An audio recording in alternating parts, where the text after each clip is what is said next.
सो hello दोस्तों, welcome to our YouTube channel competition hub. And आज का हमारा जो लेक्चर सीरीज है वो है on the trial of the earliest people. So last chapter में हम लोग पढ़े थे हिस्ट्री क्यों पढ़ना ज़रूरी है, हिस्ट्री क्या है ना। हिस्ट्री क्यों पढ़ते हैं, हिस्ट्री को कौन पढ़ाता है और कौन समझता है, और इम्पॉर्टेंट क्यों है पढ़ना, ये सब चीज़ें हम लोग लास्ट चैप्टर में पढ़े थे। आज का चैप्टर जो है on the trial of the earliest people है। So human life has involve over millions of year ago. लाखों साल से ह्यूमन लाइफ का एग्जिस्टेंस है हमारे पृथ्वी पे। In early stages man were hunters and food gatherer. So जो लोग थे वो हंट कर रहे थे और फूड गैदरर कर रहे थे। जो चीज़ उनको दिख रहा था वो खा रहे थे पेट भरने के लिए। तो उनको जानवर दिख रहे थे और फूड दिख रहे थे। तो सबसे पहले तो वो लोग क्या थे, हंटर थे और फूड गैदरर्स थे। They hunted wild animals, caught fish and gather fruits, nuts and seeds. Why did the earliest people led a nomadic life? कि earliest लाइफ जो है नोमैडिक लाइफ क्यों जीते थे। अब देखिए इसमें एक बहुत बड़ा वजह था। वो जो है घूमते रहते थे, उन्होंने सोसाइटी नहीं बसाई थी। वो जो था एक जगह रहते थे, दूसरी जगह जाते थे, तीसरी जगह। अब मान लीजिए कि एक जगह रह रहे हैं, वहाँ पे मैंने हंट किया, फूड खाया, अब वहाँ का फूड खत्म हो गया, क्या करेंगे? वी हैव टू ट्रैवल कि अब कहाँ पे फूड है। सो वो लोग नोमैडिक लाइफ जीते थे और ट्रैवलिंग करते रहते थे। So if they started at one place, resources like plants, animals would finish, obviously that will be finished. So वो दूसरी जगह जाते थे, दूसरे सीजन में, दूसरे तीसरे, ऐसे करके वो लोग नोमैडिक लाइफ जीते थे, एक जगह से दूसरी जगह ट्रैवल करते थे। Animal which were important source of food moves from one place to another in search of their own prey, which led people to move from one place to another place। अब मान लीजिए animal भी तो अपना जानवर अपना भोजन खोजने के लिए एक प्लेस से दूसरा प्लेस जब मूव कर रहा है, तो अब हमको जानवर खाने के लिए भी तो एक प्लेस से दूसरे प्लेस के लिए मूव करना होगा। Plant bear different fruits in different season. अब डिफरेंट सीजन में ही डिफरेंट फूड प्लांट आता है, तो उसके लिए भी हम लोग को मूव करना पड़ रहा था। People had to move wherever water is available. Water, पानी बहुत ज़रूरी है, तो पानी जहाँ है वहाँ मूव करना पड़ता था। कहीं मान लीजिए सूख गया तो वहाँ से आगे पानी के खोज में हम लोग निकल गए। People moved in search of such place where the good qualities of stones were available, which were making of tools। तो जहाँ पे पत्थर बहुत अच्छे क्वालिटी के थे वहाँ पे भी लोग भाग रहे थे, लोग उस जगह पहुँच रहे थे, क्योंकि उनको टूल्स बनाना था हंटिंग के लिए। So how do we know about the earlier people? ये तो हम लास्ट चैप्टर में भी पढ़ चुके हैं कि आर्कोलॉजिस्ट जो है वो फिजिकल रिमेन्स पे रिसर्च करते हैं, और हिस्टोरियन जो है वो लिखे हुए चीज़ों पे रिसर्च करते हैं, जैसे जो इंस्क्रिप्शन पे लिखा हुआ है या किसी क्वाइंस पे लिखा हुआ है। आर्कोलॉजिस्ट जो है फिजिकल रिमेन्स, जैसे कोई पर्वत हो गया, पहाड़ हो गया, श्रृंखला हो गया, किसी के कंकाल हो गया जो कि बहुत पुराना निकला है, या फिर इस तरह के चीज़ों पे आर्कोलॉजिस्ट वर्क करते हैं। और जो टूल्स होता था वो बनाते थे क्योंकि उनको मीट काटना होता था या फल को काटना होता था। Some tools may have been attached with the handles of the bones और wood in order to make spears and arrows for hunting. So कुछ वुड जो है कुछ लकड़ियों में लगे होते थे ताकि उससे जो है वो भाला बना सके और वो कुल्हाड़ी टाइप का सामान बना सके। सो वो अटैच्ड होते थे हैंडल के साथ। So wood was use to make tools and huts and firewoods. और लकड़ियाँ जो थी वो हंटिंग के लिए यूज होती थी, टूल्स बनाने के लिए यूज होती थी, और हट्स झोपड़ी बनाने के लिए यूज होती थी, और फायरवुड जलाने के लिए भी यूज होती थी। नेक्स्ट इज कि where did early man lives. अब वो रहते कहाँ थे? देखो, रहने के लिए सिंपल सा चीज़ है, पानी बहुत आवश्यक है। पानी जहाँ होगा वहाँ पे ही इंसान जो है बास करेंगे। So the early man lived near a source of water. They lived in a place where the stones were found and people made tools with these stones. These places were called as factory site। देखिए factory side इनको क्या बोलते थे? Factory side. Factory site देखिए बहुत important है। जहाँ पे फैक्ट्री साइट, उस प्लेस को बोलते थे जहाँ पे हमको क्या हो गया, पानी हो गया, है ना, जहाँ पे हमको पत्थर, अच्छा पत्थर ऐसे पत्थर मिल जाए जाके हम स्टोन बना सके, टूल्स बना सके, तो वो होना बहुत आवश्यकता था। और इस जगह को हम लोग बोलते थे factory site. The factory site were found near discarded blocks of stones, but it is also evident people lived for a longer spell of time। जहाँ पे फैक्ट्री साइट्स थी वहाँ पे जो इंसान का गुजर बसर जो है ज़्यादा समय तक हो रहा था, क्योंकि वो ऑब्वियसली टूल्स बहुत इंपॉर्टेंट था, वो हंटिंग पे बहुत ज़्यादा सर्वाइवल कर रहे थे। These were known as habitation cum factory sites. So habitation cum factory site इसलिए बोलते थे क्योंकि वहाँ पे रह भी रहे थे और वहाँ पे फैक्ट्री साइट भी था, तो हैबिटेट भी था और टूल्स बनाने के लिए हमारा जो है अवेलेबिलिटी था, और हमारा वाटर भी वहाँ पे था। तो वाटर के साथ साथ क्या हो गया, हमारा जो है वहाँ पे वाटर तो है ही और टूल्स भी है, बनाने के लिए पत्थर भी है। सो ये जो हो गया हमारा क्या हो गया, फैक्ट्री साइट हो गया। तो यहाँ पे लोग क्या होने लगे, हैबिटेट करने लगे, और इसीलिए इस जगह को बोला गया हैबिटेट कम फैक्ट्री साइट। सो हम लोग नेक्स्ट टॉपिक को वो पढ़ रहे हैं, वो है stone age. Stone age, so stone age जो है वो पाषाण काल हिंदी में बोलते हैं। The period were mostly stone tools were made in is known as stone age. So वहाँ पे क्या था, चूंकि हम टूल्स बना रहे थे स्टोन से, सो उस एज को हम लोगों ने क्या नाम रख दिया, स्टोन एज। मतलब टूल्स जब हम लोग स्टोन्स के बना रहे हैं तो हम लोग उसका नाम भी क्या रख देंगे, स्टोन एज रख देंगे, है ना। It is divided in 3 parts. 3 parts में ये स्टोनेज टूटा हुआ है। पहला है पैलोलिथिक एज, दूसरा है मेसोलिथिक एज, और तीसरा है neolithic age. Neolithic age old stone age को बोलते हैं, इसको मिडिल स्टोन एज बोलते हैं, इसको न्यू स्टोन एज बोलते हैं, ठीक है। Making stone tools. सो अब जो स्टोन टूल्स बन रहा था वो किस तरीके से बन रहा था, उसके बारे में हम लोग जो है यहाँ पे खासा डिस्कस करेंगे। सो stone tools were made using 2 techniques. Stone on the stones, पत्थर से पत्थर रगड़ रहे थे, या तो प्रेशर से फ्लैकिंग्स कर रहे थे, फ्लैक्स निकाल रहे थे।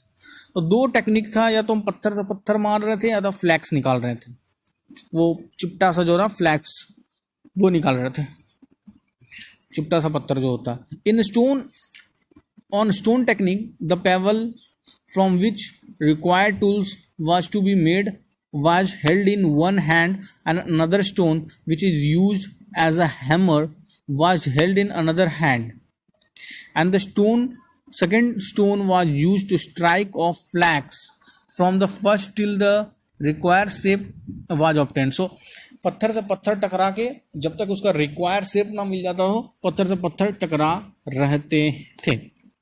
In pressure flacking techniques, the core stone was placed on a hard surface and the hammer stone was placed on the core to remove flakes that could be shaped into tools।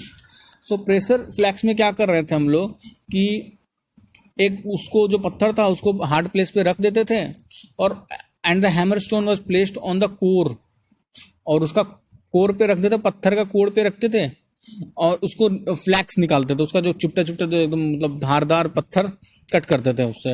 अब मान लीजिए कि एक इस तरह का पत्थर हो गया, पत्थर के ऊपर पत्थर रखे, अब क्या किए, कोर्ट पे जो है इसे मारे, इस तरह का ये फ्लैक्स निकल के इससे अलग हो गया। सो ये जो हो गया ये हमारा शेप में आ गया कि यहाँ से हम लोग मार सकते हैं किसी को। तो ये शेप में जब कटा तो इसी को हम लोग क्या करेंगे कि pressure flakings. Man discover fires. अब देखो मैन जो है इसके बाद जो डिस्कवरी ऑफ फायर्स हुआ, one of the biggest discoveries made by the man was fire. Over a period of time man learn several uses of fires. तो जैसे जैसे दिन बीता मैन को आग का समझ हुआ कि आग जो है किस तरीके से बहुत ज़्यादा उपयोगी है और किस किस चीज़ों में ये काम आती है। जैसे it was used as a source of light, cook meats, scares away the animals and the keep warm during winters। ये सब उनको समझ में आया। Changes in environment and agriculture development। Changes in environment and agriculture development, changes in climate of the world leads to the development of grassland, and increasing grassland led to the increasing in the number of deers। So क्या हुआ, जैसे जैसे climate change हुआ world का, तो grasses ज़्यादा उग गए। जैसे जैसे ग्रासेस ज़्यादा उग गए तो अब उसका खाने वाले भी जो ज़्यादा आ रहे हैं, ज़्यादा आ गए। क्यों? क्योंकि क्लाइमेट चेंज हुआ, ग्रासलैंड बहुत ज़्यादा यूज हो रहा था, उसको खाने वाले ज़्यादा हो रहा है, तो उनका जो प्रजनन ज़्यादा होगा, प्रजनन जब ज़्यादा होगा क्योंकि वो हेल्दी रहेंगे, अच्छे रहेंगे, तो प्रजनन ज़्यादा होगा तो वो इंक्रीज कर जाएगा। तो इंक्रीज हो गया किसका संख्या? डियर का, एंटीलॉप का, गोट का, सीप का, कैटल का, and animal that survives on the grasses. People have the courtesy to know the food habits and breeding seasons of such animals and begins to follow them। और क्या होगा? पीपुल जो है क्यूरियोसिटी ऑफ पीपुल को, जिज्ञासा उत्पन्न हुई people को कि नो द फूड हैबिट्स इनके बारे में जानेंगे, इनका फूड हैबिट्स क्या है और इनका ब्रीडिंग सीजन कब है, कब ये लोग और ये लोग कहाँ जो है प्रजनन कर रहे हैं और किस डायरेक्शन में घूम रहे हैं, बढ़ रहे हैं। This helps people to think about the herding and rearing of such animals, and fishing becomes one of the most important activities among them। So अब जो है इन्होंने हर्डिंग और रेयरिंग करना जो है सीख लिया। हर्डिंग और हर्डिंग मतलब क्या है कि बहुत सारे जो एनिमल्स थे उनको एक साथ ग्रुप में रख के उनको मैनेज करना, और रेयरिंग का मतलब होता है कि उनको जो है उनके बच्चों को पालन पोषण करके एडल्ट बड़ा करना, रेयरिंग। तो वो सब कर रहे होते हैं हम लोग, सीखे। At the time of grain bearing grass includes wheat, barley and rice grew naturally. Sir at the time क्या होता था? ग्रेन बियरिंग में grasses includes wheat, so grasses के अंदर व्हीट, बार्ली था, राइस था, वो नेचुरली उग रहे थे। These grains were collected by man, और ये जो कलेक्ट किया जाता है man, women, childrens, and they have learn the factor by which these plant can be grown. अब वो जो है फैक्टर को समझें कि मतलब ये हो कैसे रहा है। पहले उसका सीड्स गिर रहा है, सीड्स धरती के अंदर जा रहा है और धीरे धीरे वो उग रहा है, फिर हम उसका सीड्स क्या रोपे और ये उगेगा। तो इन्होंने इस फैक्टर को समझा, so hence the agriculture begins to develop. अब क्या हुआ? एग्रीकल्चर वो लोग करने लगे, क्योंकि जब जैसे जैसे ह्यूमन सेटलमेंट होने लगा, तो ह्यूमन सेटलमेंट होगा तभी एग्रीकल्चर होगा। ह्यूमन सेटलमेंट नहीं होगा तो एग्रीकल्चर नहीं होगा, क्योंकि एग्रीकल्चर के लिए सेटलमेंट बहुत जरूरी है, क्योंकि आपको अपने पैदावार का ध्यान भी रखना होता है, क्योंकि जो आप जोते हैं, जो बोए हैं, वो आप काटना भी तो चाहेंगे, तो ऑब्वियसली बात है। तो इसीलिए एग्रीकल्चर डेवलप हुआ कब? जब इन्होंने जो है हर्डिंग और रेयरिंग करने का समझा। ठीक है। सो ईयरली रॉक पेंटिंग्स के बारे में जो हम लोग बात करने जा रहे हैं कि men earliest caves had painting on the walls. तो ईयरलीस्ट जो रॉक मिला है उसमें पेंटिंग वगैरह से भी मिली है। These are found in MP, Madhya Pradesh में मिला है और यूपी में मिला है। एमपी और यूपी में जो है पेंट मिला है हमको।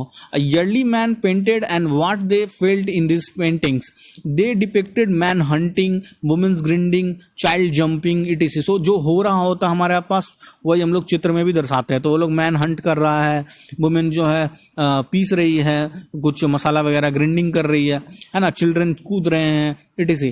The Deccans, palaeolithic sites have been found in the Deccans. So Deccans में जो है पैलोलिथिक साइट्स हमें मिला है। And some major sites are Chirki, Nevasa in Maharashtra. So Chirki और नवासा, चिरकी और नवासा कहाँ मिला हमको? महाराष्ट्र में मिला है।